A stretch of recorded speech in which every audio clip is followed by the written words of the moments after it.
Hello साथीहरु, नमस्ते and स्वागत छ तपाईहरुलाई मेरो अर्को भिडियोमा। साथीहरु, तपाईहरुले यो ब्याकग्राउन्डको सिन देखेर थाहा पाइसक्नु भयो होला। अहिले चाहिँ म यो खोलाको किनारमा हिँडिरहेको छु र यो देखिरहनु भएको खोला देख्दाखेरि नेचुरली जस्तो देखिए पनि यो खोला चाहिँ घरहरुबाट निस्केको पानी र अपार्टमेन्टहरुबाट निस्केको पानीबाट बनेको खोला हो। यसरी घरहरुबाट अपार्टमेन्टहरुबाट यसरी निस्केको पानीबाटै यो चाहिँ यो खोला बनेको छ।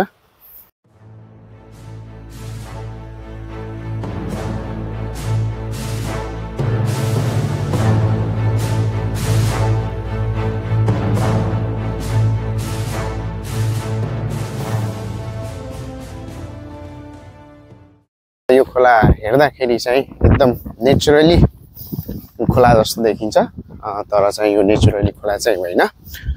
र यहाँ चाहिँ यही वरिपरिका घरहरुमा बस्ने र अपार्टमेन्टहरुमा बस्ने मान्छेहरुको लागि हिँडडुल गर्नको लागि बनाइएको खोला हो। त्यसैले यो खोलामा हिँडडुल गर्ने मान्छेहरु, साइक्लिङ गर्ने मान्छेहरु एकदमै आउने गर्छन्।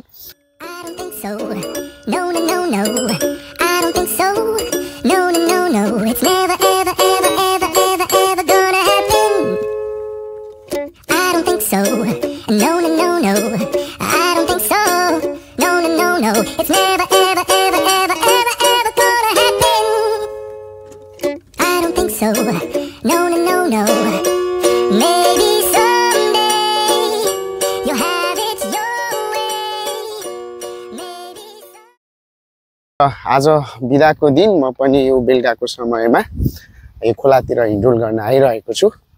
हप्ताभरिको काम र थकानले चाहिँ शरीर एकदमै ह्याङ हुने भएको भएर कहिलेकाहीँ बिदा हुँदा थोरै समय भए पनि यसरी बाहिर निस्केर हिँड्दाखेरि चाहिँ मनलाई एकदमै आनन्द हुन्छ।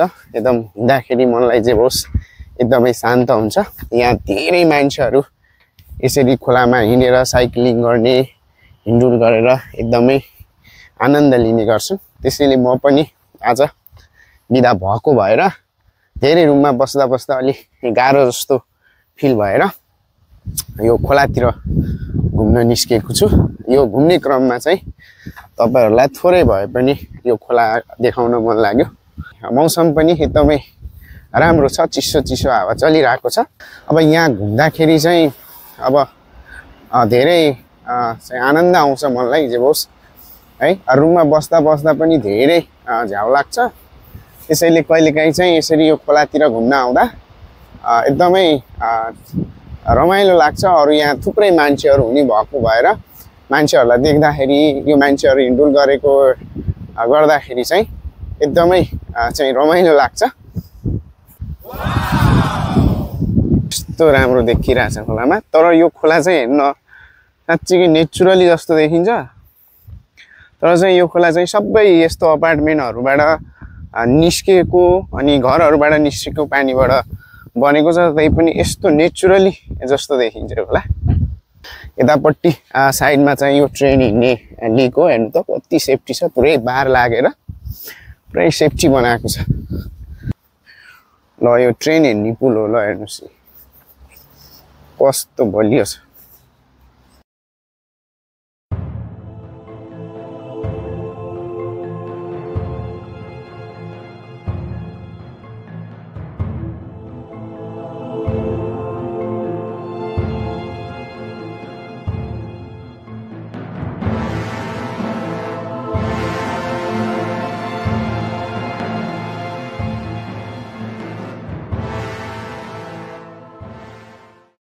कोरियामा चाहिँ एकदम स्वास्थ्यको लागि एकदमै ख्याल गर्ने गर्छन् है।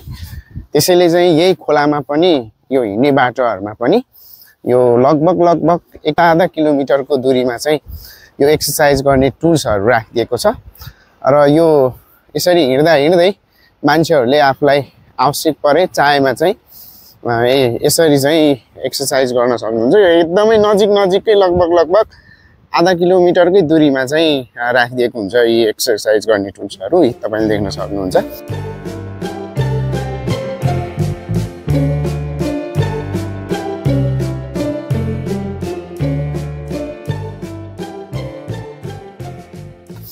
यहाँ चाहिँ स्वास्थ्यलाई चाहिँ एकदमै इम्पोर्टेन्ट मान्ने गर्छन्। त्यो मान्नु पनि पर्छ है, किनभने स्वास्थ्य नै सबैभन्दा ठुलो धन हो। हेर्दै यसरी एक्सर्साइजहरू गर्नुभएको छ हजुरआमाहरूले। यो खोलाको साइडमा चाहिँ धेरै ठुला ठुला अपार्टमेन्टहरू पनि छन्, यी बिल्डिङहरू छन्, यी तपाईँहरूले देख्न सक्नुहुन्छ। हेर्नु कत्रो ठुल्ठुलो अपार्टमेन्टहरू छ र यतापट्टि फेरि नयाँ अपार्टमेन्टहरू बन्न लागिरहेको छ, त्यसैले क्रेनहरू इन्स्टल भइरहेछ, क्रेनहरूले काम गरिरहेछ। यो खोलामा चाहिँ एकदमै ठुला ठुला माछाहरू पनि छन्।